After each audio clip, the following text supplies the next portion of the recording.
Hey, good morning, y'all. So this is Kai with KBG Welding, and I wanted to talk about as we're going through our day, as we're going through our week, we're finishing up our week. So we have some things going on. We probably went through a long week. I know I had a long week, long days, but we accomplished what we needed to accomplish, right? We got one more day. It's Friday. But what I want to talk to is I was riding home um, yesterday. The thought, because again, some trying times, when we go through trying times, when we go through challenges, our mindset, we can go to a place that's uh pretty dire. We can kind of start rethinking things. We can go, uh maybe this isn't for me. Maybe the doubts and the fears, and just hey, maybe I'm done. Maybe I'm not in the right position. Maybe I don't have the right job, whatever. But I just wanted to come, and this morning I wanted to encourage somebody. I wanted to encourage somebody because if you're in that state, and I want to remind you or teach you about Esau and Jacob in Genesis 25, 24, and 25.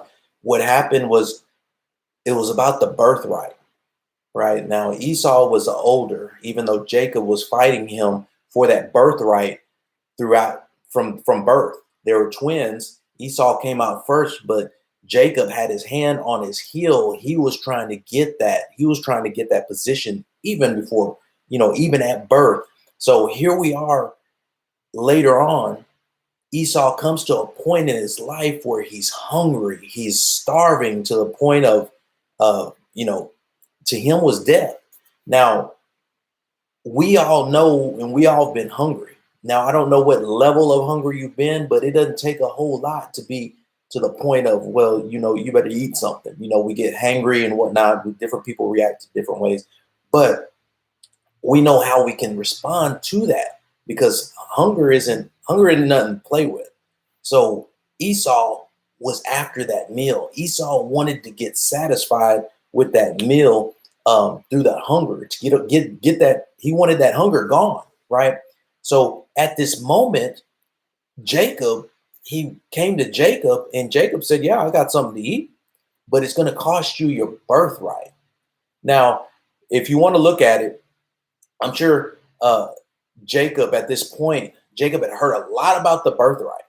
He had been passed over for blessings and things, and just reminded that, hey, when dad dies, I'm going to be taking over all this. So I'm sure he's sick of it, sick of hearing it. So he's like, man, I want that position. I want that, because what it came with was some clout.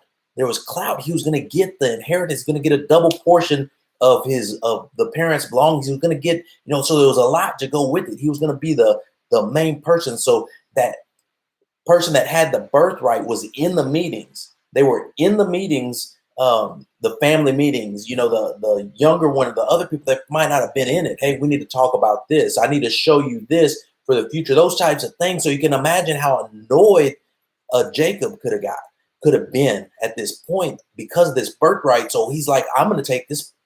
Maybe I'll take this time. Maybe I'm going to get that birthright from him. So ultimately, they swapped. He swapped for a bowl of lentil soup, I believe, some type of soup. I believe that, again, whatever the soup was, he swapped that soup for his birthright. Now, why did he do that? And why am I talking about this? Because ultimately, and it said in Genesis 25 that he despised his birthright. So he succumbed. He said, "Hey, okay, so now from now on, when they say there's a meeting, I'm going to say no. Let Jacob go. When they say, hey, that's you get to eat first. No, I'm going to let Jacob go. Whatever came with that." But ultimately, what comes with that is the fact that he gave up on it. He did not value, he did not see the value of what he had. He didn't see the value of it. So I'm here to tell you, and that's why he despised it, because if he would have valued and saw the worth and saw what it was going to bring to him and got through this hard time, then he would have been all right. He would have been blessed for the long term.